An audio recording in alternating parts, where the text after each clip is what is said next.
Hi, this is Tomer from XtremIO, and today I'm going to show you a demonstration of integrating Dell EMC XtremIO X2 with VMware Horizon 7.3 instant clones at VMware App Volumes 2.12. As you can see here, I have 32 ESX version 6.5 AIP.1 cluster. These nodes are connected to 32 AppStack data stores, which prepared using App Volume and containing Office 2016. In addition, I have 32 3TB data stores storing the virtual desktops. Each data store is mapped to a physical LAN in our storage array.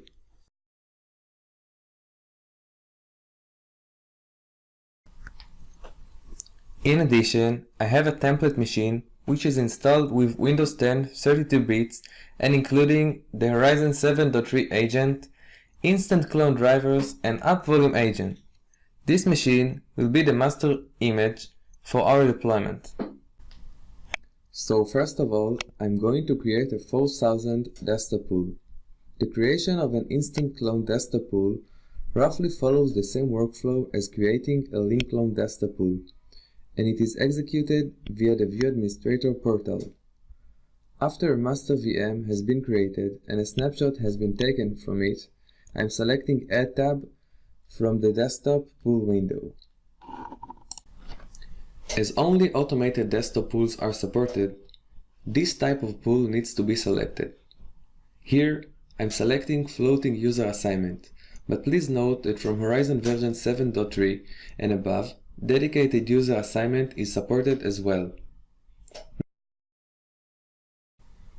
Here, I'm selecting Instant Clone Type and my vCenter FQDN, which is registered with Horizon Server.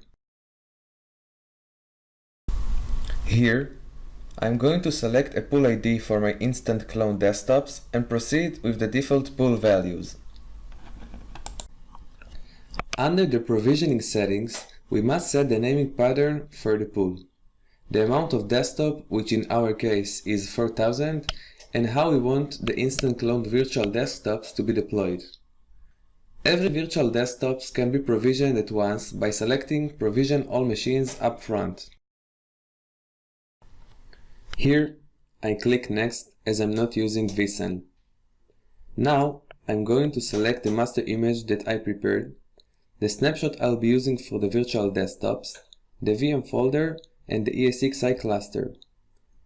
As a resource pool, I select the cluster again, and finally, the data stores that will contain the virtual desktops.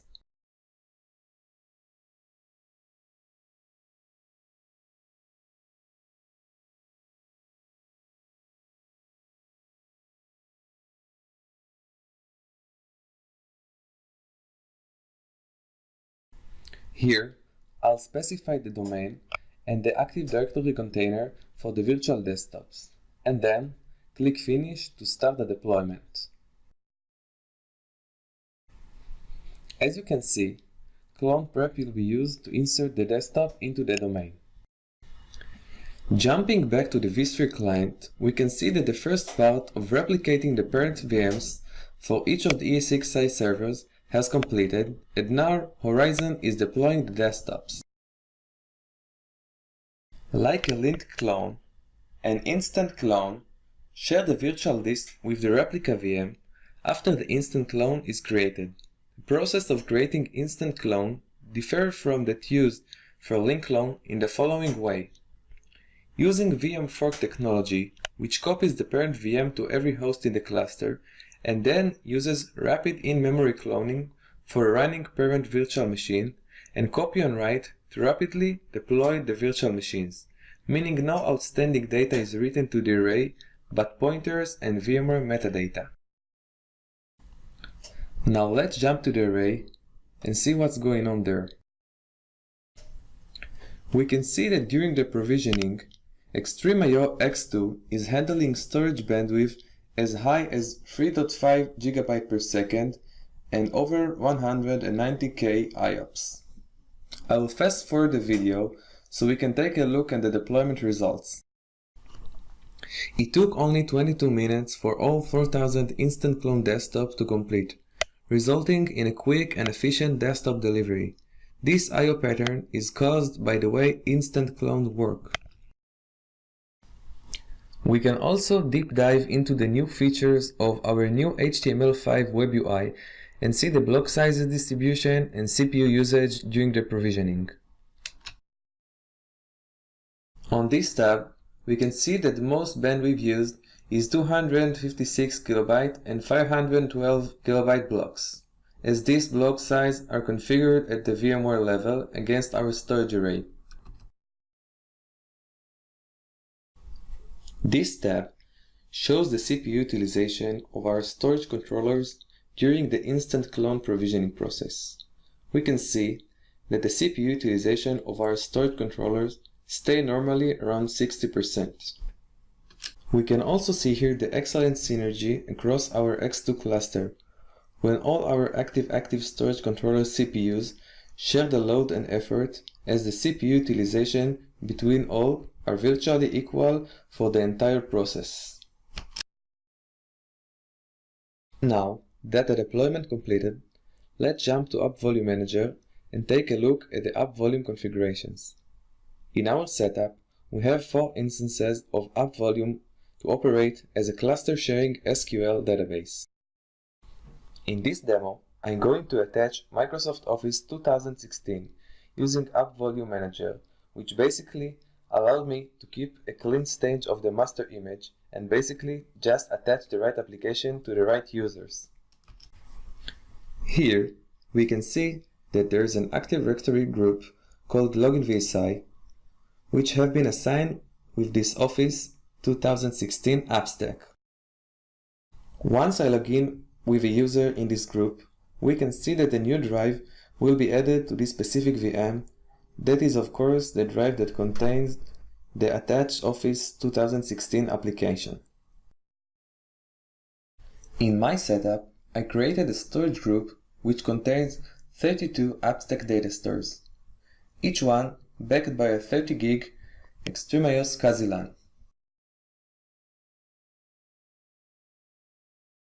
Basically, what happens is that once I package my application, app volumes replicate the same VMDK file, which in our case contains the Office 2016 VMDK file across all the different data stores that I designated in the storage group.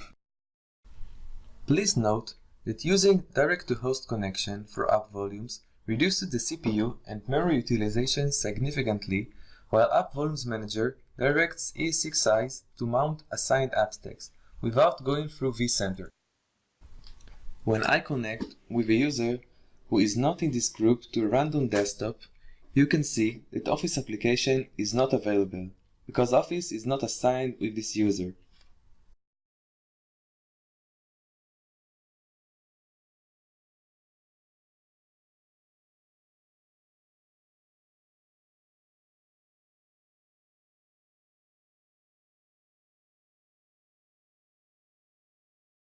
Now, I will connect with a user who is in this OU.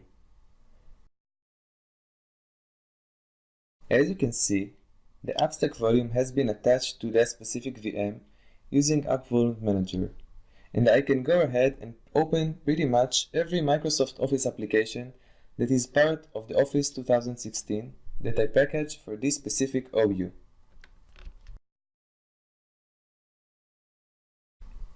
When we open the Edit Setting tab for this specific virtual machine, we can see that a new disk has been attached to this VM. This is the packaged Office 2016 VMDK file that I captured earlier. Now, let's run the load of 4000 VDI VMs with app volumes. In order to test the load on 4000 VDI instant clones, what we are going to do is run Login VSI test, which is the industry standard benchmarking utility for VDI environments. On these tabs, we can see the amount of users, the knowledge workload type, which simulates a standard user workload, and the naming convention for the desktops. Now, we are going to launch 4000 VDI sessions in roughly 45 minutes, which simulates the morning storm when users coming to work. So let's start the test by giving a unique name and proceeding with the default values.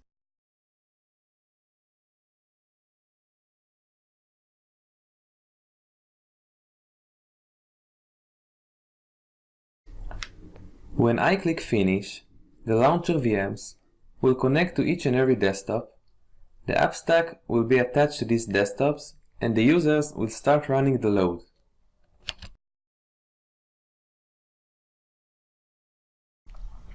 We can open a random console to one of the desktops. As you can see, the Office app stack is already been attached to this machine, and the current user is performing generic daily tasks such as sending emails, compressing files, adding documents, and watching videos and websites. When we open the Edit Setting tab for this specific virtual machine, we can see that a new disk has been attached to this VM. This is the package Office 2016 VMDK file that I captured earlier. Now, I'll fast forward the video to the point where 4,000 users are connected and run simultaneous load in order to analyze the results. Now, when the test finished, let's go to the HTML web UI and see the results from array perspective. This tab presents us with a total IOPS and bandwidth seen during Login VSI Knowledge Worker profile workload on 4,000 instant clone desktops. We can see that the IOPS at the peak of the workloads reach about 90k IOPS, while the peak bandwidth is about 1.8 GB per second. Here, we can see a small rise in latency numbers as IOPS accumulate up to 0.4 millisecond at max for the entire Login VSI workload, but never pass this value. These numbers yield a great Login VSI result and provide a superb user experience for our VDI users. Here, we can see the CPU utilization of our XAMs during the Login VSI Knowledge Worker profile workload. We can see that the CPU utilization at the peak of the workload gets about 30%. We can understand that although this type of desktops save us much space and provide various advantages, the workloads are slightly heavier than full clones due to them being based on VMware in-memory metadata. This tab shows the block sizes distribution during the Login VSI Knowledge Worker profile workload. We can see that the I/O per block size remained the same for most sizes, while the bandwidth usage increases when more users log in into their desktops. Login VSI scores are determined by observing the average application latencies, highlighting the speed at which users' operations are completed. This directly lets us quantify user experience, since the measurements considered are at the application level. This graph is generated by Login VSI. The blue line in each of the Login VSI charts follows the progression of the Login VSI average against the number of active sessions.